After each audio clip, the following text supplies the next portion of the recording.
Hola Simón del futuro, aquí solo una nota rápida. Antes de comenzar el episodio de hoy, vamos a presentar una entrevista con Ilya Sekharin, un operador de drones ucraniano-canadiense que ha servido en las líneas del frente en defensa de su país y ha asesorado a algunos de los principales líderes de Ucrania en la guerra de drones de última generación. Es una conversación fascinante con una figura igual de fascinante, creemos que también lo percibirán así. Pero desafortunadamente esta fue una entrevista remota, como veremos, y tuvimos algunos problemas con el audio. La hemos refinado tanto como pudimos, y también hemos agregado subtítulos a todo el episodio para asegurarnos de que no se pierdan el mensaje.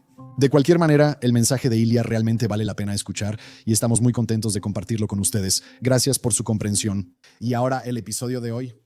La guerra moderna está en medio de una revolución de drones y no hay ninguna nación en la Tierra que se haya adaptado a la era de los drones mejor que Ucrania. Y en el estilo de la guerra. La creatividad, flexibilidad e innovación tecnológica marcan la diferencia entre victoria y derrota. Los líderes deben hacer más que solo ganar batallas. Tienen que crear tácticas y estrategias que el mundo nunca ha visto antes, muchas veces en tiempo real. Y hoy tenemos el privilegio de hablar con Ilya Sekharin. Ilya es un operador de drones y asesor ucraniano-canadiense, así como también para miembros de alto rango del alto mando ucraniano. Ilya, muchas gracias por acompañarnos. Hola Simón, es un verdadero placer estar aquí. Gracias y de nuevo gracias por acompañarnos. Quería empezar con algo que leí que habías escrito y simplemente encontré el concepto súper interesante. Proponen abrir un agujero de casi 10 kilómetros en la línea rusa usando 40.000 drones. También escribiste sobre el uso de drones para tomar territorio, no solo mantenerlo, como vemos en las batallas actuales. Para quien lo oye por primera vez, ¿puedes describir cómo sería 40.000 drones? Es simplemente... Me cuesta incluso imaginar tantos. Sí, creo que los medios pueden tomar la cifra de 40.000 drones y creo que es un poco engañoso porque 40.000 drones no actúan al mismo tiempo. Así que estamos hablando de 40.000 drones durante un día, pero habrá 1.000 drones atacando al mismo tiempo. Y con esta correlación de fuerzas lograremos la superioridad de drones sobre el enemigo en el ámbito local y localizaremos y destruiremos a los operadores enemigos, sus lonitas, centros de control y sistemas de guerra electrónica. Y la fuerza responderá yendo al suelo en el búnker y Foxhole lo atrapará y se ocultará. Y por eso necesitamos tener también un ataque terrestre, idealmente encabezado por robots terrestres, también conocidos como EJDS o vehículos no tripulados. El primer ataque de oleada será con estos robots. No será tanto para destruir al enemigo, sino para ubicar su posición, la cual luego será destruida desde el aire. Esto generará una brecha operativa de unos 20 kilómetros en la zona de destrucción de drones enemigos. Entonces, después de que ocurra lo de los drones y también drones terrestres, posiblemente hacia dónde irán. ¿Cuándo se incorporarían tanques y sus tripulaciones? ¿Sería después del primer día? ¿Cuál sería la línea de tiempo para eso? Bueno, creo que el dron tenía el principal poder ofensivo y defensivo, así que las demás armas deberían estar subordinadas a él. Así que vamos a introducir plataformas móviles de drones y operadores de drones en este espacio, así que no verás ninguna columna enorme de tanques que sea vulnerable a los contraataques de drones enemigos. Fascinante, quisiera saber más sobre ti y cómo te involucraste. Naciste en Ucrania y vivías en Canadá, ¿cierto? Nací en Ucrania, pero hace años me naturalicé como ciudadano canadiense. Cuando era adolescente, después de un par de años con la guerra, regresé a mi ciudad de Kiev y fui director general y dueño de una empresa exitosa. Vivía una buena vida, así que vivía en un departamento grande y hermoso en el centro de Kiev, manejaba un Red Junk UR y tenía una hermosa novia ucraniana. Mi vida era buena antes de la invasión, gracias a mi prometida. ¿Cómo empezaste como piloto de drones? ¿A dónde fuiste y cómo aprendiste? ¿Puedes contarme sobre ese proceso? Nos visitaron un par de pilotos de drones que nos mostraron las posibilidades e invitaron a personas que eran hábiles a convertirse en instructores de drones. Me inscribí en este curso y desde ahí... ¿Cuánto tiempo toma algo así? No, como un mes en total. Básicamente era un cuadricóptero civil de DJI militarizado. Sí, o sea, yo sé cómo volar un dron de DJI. Es interesante el paralelo de eso y bueno, 2 semanas y un mes es, ya sabes, una cantidad decente de entrenamiento, bastante tiempo.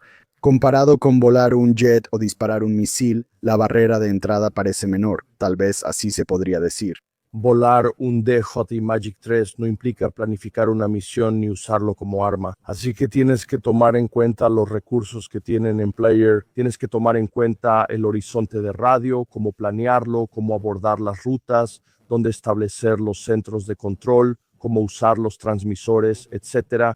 No es tan sencillo. Sin embargo, la curva de aprendizaje del dron, sobre todo al inicio, fue mucho más lenta que la de las armas convencionales. Y es una de las características del dron que en realidad no es difícil de dominar a nivel básico. Sí, es un gran cambio en la guerra. ¿Puedes explicarme cómo es una misión con drones y cómo funciona? Se elige el objetivo, se adquiere y luego un operador de dron planifica la misión y después la ejecuta. ¿Puedes explicar cómo funcionaría esto?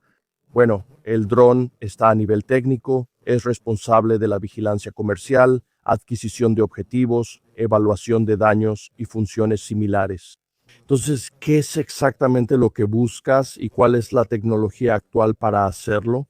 Te doy un ejemplo. Puede estar disponible al frente, así que solo tomas tu dron y lo vuelas a cierta área. También puedes planear la misión y pensar dónde encontrar blindados rusos ocultos, vehículos de combate de infantería o equipos de mortero. Así que depende realmente de lo que estés buscando, de qué tipo de drones estés usando. Voy a elegir uno. Digamos un operador independiente que quiere eliminar un objetivo. Está bien, entonces si soy un operador independiente, ahora se está haciendo en grupos de soldados. Uno de ellos normalmente es un dron de vigilancia y los otros serían uno o dos drones vista en primera persona o vista en primera persona controlado por radio. No cuenta con buena cámara, ya que usa transmisión de visión analógica, a diferencia de un vista en primera persona óptico de combate que sí puede tener mejor cámara. Entonces, un modelo de vigilancia, principalmente Mavic 3, todavía Mavic 3, y dirigiría ataques vista en primera persona contra el objetivo. Ucranianos y rusos ahora cuentan con mejores capacidades de vigilancia y reconocimiento gracias a drones más grandes. Y así, hasta 50 kilómetros o más y el 30 kilómetros. Vista en primera persona es en primera persona, ¿verdad? Sí, al decir vista en primera persona solemos referirnos a un cuadricóptero, pero también puede ser un ala fija o ala fija UIS tipo vista en primera persona. Entonces, básicamente, tienes un Mavic 3 haciendo vigilancia, alguien lo está operando. Después de identificar el objetivo, otros operadores con drones vista en primera persona, cuadricópteros o alas fijas apuntarán a lo que el Mavic 3 detectó. Sí, es una versión simplificada de este proceso. Voy a mostrar los costos. Sé que un Mavic 3 es un producto de consumo y podríamos recuperarlo rápido tras una misión. Eso es, ya sabes, la vigilancia regresa, con suerte no la derriban, ese tipo de situación, ¿verdad? Y luego los vista en primera persona son más desechables, que es la unidad más cara. Así que de hecho te sorprenderá saber que el Mavic 3 en realidad es mucho más barato. Así que el precio del vista en primera persona va de 300 a 700 comparado con quizá 2000 por un Mavic 3. Así que una de las características clave de más drones es que deberían ser desechables para que puedan usarse en masa. Por eso establecimos una zona de habilidad de 20 kilómetros, ya que los drones son muy baratos. ¿Cómo va la cadena de suministro para estos? DJI es China, ¿cierto? Sí, y este es uno de los puntos débiles en nuestra armadura. Así que las empresas ucranianas en realidad están investigando y desarrollando diseños de sus propios drones que tendrían capacidades de clase Mavic 3.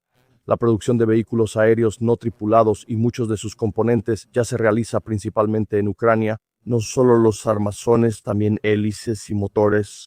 Así que esto ha sido una integración vertical en la producción de vista en primera persona y en la producción en general. ¿Qué tan cerca crees que están de tener un dron equivalente al Mavic 3 que pueda producirse localmente?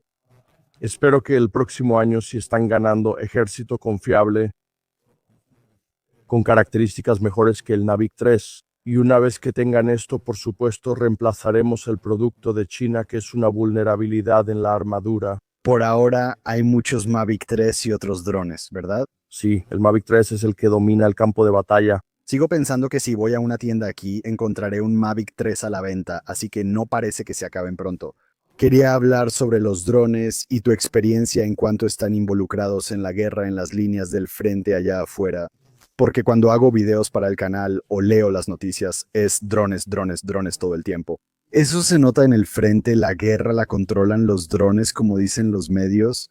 Sí, me gusta esta comparación entre el dron como la clave del campo de batalla o el rey de la zona de muerte, porque el dron es omnipresente en los campos de batalla y puede administrar fuego directo sobre el enemigo. La mayoría de eso se ha desplazado más allá, y esta franja de 20 kilómetros está en ambos lados, incluso en Ucrania, creando una zona donde sobrevivir es difícil. Por eso se me ocurrió la idea del Blitz de drones, y a principios de 2020 escribí un artículo en el que recomendaba al gobierno ucraniano crear fuerzas de sistemas gestionados como una rama separada del ejército ucraniano para crear formaciones principales de drones, lo cual hicieron con un retraso de un año, y para realizar un blitz de drones. Al igual que los rusos, los generales ucranianos confían en lo que ven y se dan cuenta de que el dron ha creado esta revolución.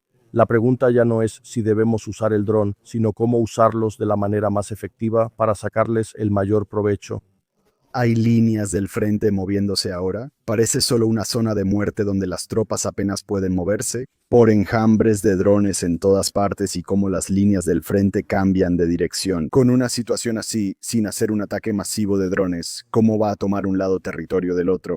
Hay tres formas principales de penetrar la zona de muerte enemiga. La primera es el llamado tanque turbo monstruo. Es un tanque enorme al que se le ha añadido blindaje extra a su estructura principal, lo que lo hace más pesado y torpe.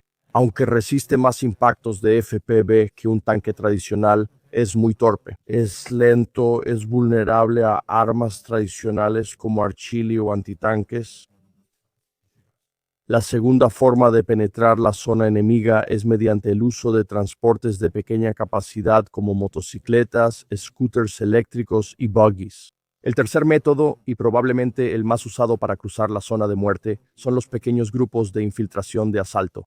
Y la razón del avance ruso ha sido la concentración de las mejores unidades de drones en una opción estrecha del frente, así que están haciendo una ofensiva rápida con drones. Eso es, lo revelo al mundo y al lector occidental, ya que los rusos ya hacen algo similar. Y me preocupa que puedan intentar usar drones y una ofensiva rápida con drones para tratar de invadir otros países.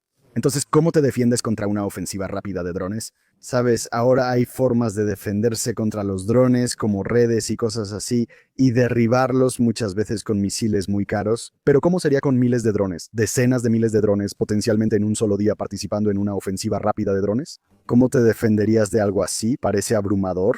Entonces, lo que yo proponía es lo que los operadores remotos están implementando por su cuenta, la creación de un muro de drones. Una zona de destrucción de drones desde el norte de Noruega y Finlandia hasta el sur de Roma. Así que tienes una zona de destrucción de drones de varios miles de kilómetros de largo, mucho más extensa que en la guerra entre Rusia y Ucrania. También necesitas tener los 50 drones.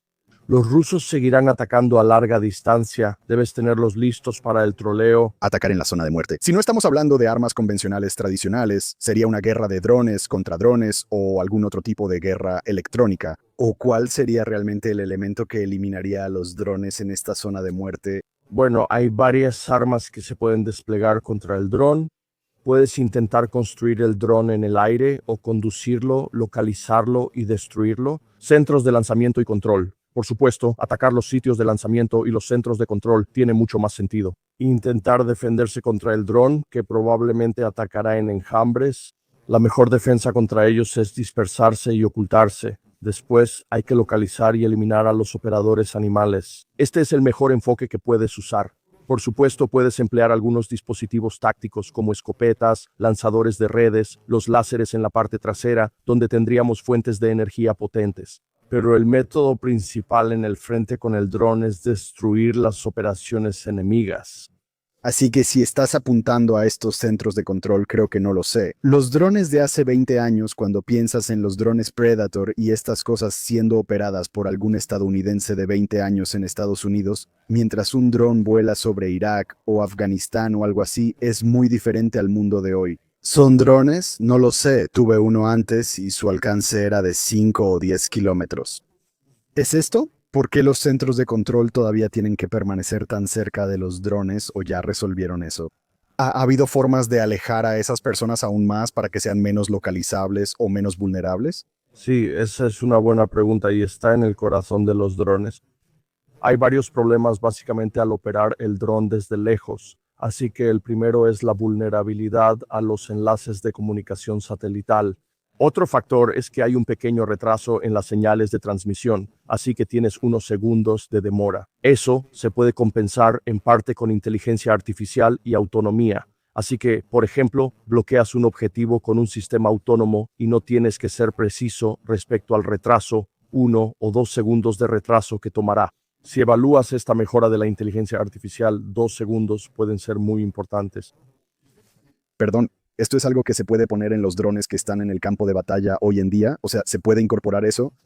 No soy experto, pero ¿es cuestión de software o deben crearse nuevos drones para usar esa tecnología? Bueno, la tecnología ya existe, te permite la comunicación satelital. Lo más obvio sería hacer que sea una comunicación satelital como con Starlink y luego conectar los drones a este Starlink, pero habrá este retraso. Y también los operadores de drones, los técnicos de orquesta en el frente, así que encuentran los drones, evalúan la cabeza, ajustan sus frecuencias, etc. Así que todavía necesitas tener técnicos, aunque estén lejos de manera remota, alguien que lance el dron. Al inicio de la entrevista hablamos sobre el bombardeo de drones y lo mencionamos varias veces. Recientemente mencionaste que escribiste un artículo ahí. Tu libro, El auge de las máquinas, sale en enero. Estamos grabando en diciembre y probablemente se publicará a mediados de este mes, ¿cierto? ¿Puedes contarnos un poco sobre eso? ¿Presenta la idea del bombardeo con drones, la guerra con drones en general? Este libro es para el público en general, pensando también en los profesionales, pero está limitado solo a personas militares. Así que básicamente presento a mi propio operador de drones en la línea del frente, quien luego terminó convirtiéndose en asesor de altos mandos ucranianos. Y creo que será interesante para una audiencia amplia. Eso pienso. Espero leerlo y pondré un enlace de preorden bajo este episodio. ¿Cómo llegaste a ser asesor del gobierno ucraniano en estos temas? ¿Cómo fue? Además de mi labor como operador de drones en el frente, trabajé como intérprete y traductor para unidades voluntarias humanitarias y militares en Ucrania. Y conocía a un coronel del personal de información ucraniano y realicé algunos trabajos de traducción de investigaciones para él. Tras tener mis ideas del ataque relámpago con drones, las escribí y le pedí que se las pasara a alguien, al comandante en jefe de Ucrania y a los miembros del personal. Y me sorprendió, de hecho, cuando nuestro líder gerente David Arakhamia se acercó y dijo: todos estamos fascinados con tu documento, y se lo presenté al ministro de Defensa, al viceprimer ministro y a los miembros del staff CA, y ellos han empezado a contactarme. Tuve algunas discusiones cara a cara con ellos y de ahí surgió todo. Sí, así que tuve suerte, creo que tuve suerte de lograrlo. Veía al otro lado, así que no era el único ahí, pero creo que hice mi contribución. Así que, pasando de enfocarnos en Ucrania a tener una visión más amplia, me encantaría hablar sobre la OTAN y tus pensamientos sobre la alianza de la OTAN y su relación con los drones. ¿Crees que no lo sé? Desde mi perspectiva, simplemente parece uno de esos organismos gigantes que se mueven tan lento en todo. ¿Cuál es tu opinión al respecto? ¿Tú piensas eso? O sea, supongo que la respuesta obviamente es sí, se están moviendo demasiado lento, necesitamos actualizarnos más en cuanto a la guerra. ¿Consideras que algún país o política de la OTAN destaca por su visión sobre la guerra con drones? ¿Hay alguien más, además de Ucrania, a quien deberíamos estar observando como un buen ejemplo de cómo llevar a cabo este tipo de guerra? Sí, creo que la base en los países occidentales ya aceptó la necesidad de integrar drones en sus esfuerzos bélicos, y algunos generales siguen siendo más conservadores, lo cual es natural. Incluso si ves en versiones anteriores de armas revolucionarias, algunos viejos coroneles insistían en que los tanques no eran lo suficientemente buenos. Es mejor que usemos nuestra caballería tradicional porque funciona mucho mejor. Creo que esta mentalidad está cambiando, pero muy lentamente. Y creo que uno de los ejércitos que está muy por delante de los demás en lo que llamé la dronificación de las Fuerzas Armadas es el ejército británico. Y tuve una pequeña conversación con este jefe del Estado Mayor General, Sir Wales Walker, y él apoya mucho los principios, la guerra con drones e incluso el uso de drones blip. Y creo que ya están formando la 11ª Brigada en el Reino Unido para tratar de proporcionar protecciones UIS y atacar a las fuerzas rusas en ROKS. Así que creo que el ejército británico es el país más avanzado en este aspecto entre los países de la OTAN. Y espero que el ministro de Defensa del gobierno alemán también adopte esto como el método principal para guiar a sus fuerzas. Así que no crearon armas heredadas que serán destruidas muy rápidamente en los campos de batalla. Creo que deberían invertir más en capacidades de guerra electrónica y en capacidades de drones. ¿En serio? Es bueno saber que países de la OTAN como Alemania y Reino Unido observan el rumbo de la guerra. Hablamos hace semanas con John Healey, secretario de Defensa del Reino Unido, y él parecía muy convencido como diciendo, sí, esto es la guerra, debemos prepararnos bien para esto en el futuro. Fue bueno escuchar eso, y también es bueno saber que en Alemania están pensando de la misma manera. ¿Crees que hay otras lecciones que la OTAN pueda aprender de los drones en Ucrania que no hayamos mencionado hasta ahora? O siento que ya hemos hablado de mucho. Pero, ¿hay algo que te venga a la mente como algo que podríamos haber pasado por alto? Si no, no te preocupes, significa que cubrimos mucho. Creo que ese aspecto de la posibilidad próxima de una lucha entre la OTAN y Rusia y sus aliados es el problema de la movilización masiva. Según las encuestas, pocas personas están listas para unirse al ejército, quizás solo 2 o 3 de cada 10. Los planificadores militares occidentales deben aceptarlo como un hecho en vez de intentar convencer a esas personas de luchar.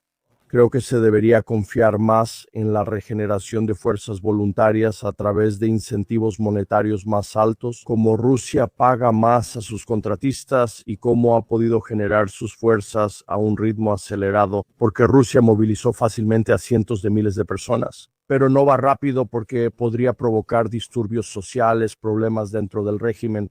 Y creo que Occidente necesita depender más del reclutamiento y básicamente aumentar los salarios de los soldados para atraer a más personas al ejército. Y otra forma de abordar el problema de la movilización masiva es usar más drones y robots. Así que tenemos menos humanos, pero básicamente operando mucho equipo militar. Sí, o sea, como una persona relativamente joven, la idea de que te paguen más por ir al ejército y luego correr menos riesgos es obviamente algo que sería como, bueno, esa es una opción mucho mejor que te paguen mal. Ir a la línea del frente y no operar un dron, sino ser disparado. Así que sí, parece un buen camino a seguir. Y una última pregunta, ¿hay algo que se aleje un poco de los drones? Pero ¿hay algo que sientas después de haberlo experimentado que el mundo, nuestra audiencia, mi audiencia, sentiría? ¿Sientes que hay algo que no sepan sobre Ucrania o hay algo que creas que se está ignorando y que la gente podría entender mejor sobre la guerra en Ucrania? Sí, noto que la mayoría de las sociedades democráticas se cansan pronto de las guerras, lo cual es natural porque todos queremos una vida normal, pero desafortunadamente no podemos simplemente fingir que nos alejamos del problema. Los problemas simplemente aparecerán en un estado mucho peor. Así que creo que Ucrania es la primera línea de defensa para los países europeos actualmente e incluso para la civilización en general, porque quiero llamar su atención sobre el hecho de que las puertas de la línea del frente ucraniana están al 20 o 30% de su personal no armado, así que según los manuales antiguos son ineficaces en combate. Solo la zona de muerte de drones detiene a los rusos, pero aún así deben retirarse y ceder terreno para preservarse. Y creo que el apoyo occidental para los ucranianos debe continuar en todos los niveles. Y por muy difícil que sea, deben entender que es mucho más difícil en Ucrania. Y también soy un gran defensor del compromiso con radar. De esa manera, creo que si Rusia acepta dar algunas concesiones a Ucrania, creo que este acuerdo se puede lograr. Entonces, si Occidente le da a Ucrania la resistencia que necesita para crear incluso fuerzas de drones seguras, entonces podríamos incluso atacar a los rusos con drones y aún así derrotarlos en el campo de batalla. Y en otro nivel, si los países de la OTAN estuvieran preparados para pelear la guerra de drones del mañana, creo que eso serviría como un elemento disuasorio para que Rusia ni siquiera los ataque en primer lugar. Creo que es urgente reformar y cooperar con Ucrania para crear una defensa común contra los regímenes autoritarios. Ese es mi mensaje para sus oyentes. Un mensaje con el que es muy fácil estar de acuerdo. Sí, muchas gracias por tomarse el tiempo de su día para venir y hablar con nosotros. El libro El auge de las máquinas ya se puede preordenar y sale el próximo mes. Estoy esperando leerlo. Animaría a todos en nuestra audiencia a salir y conseguir una copia. Gracias de nuevo por su tiempo. Muchas gracias por invitarme. Es un honor y placer estar aquí. Gracias. Adiós. Adiós.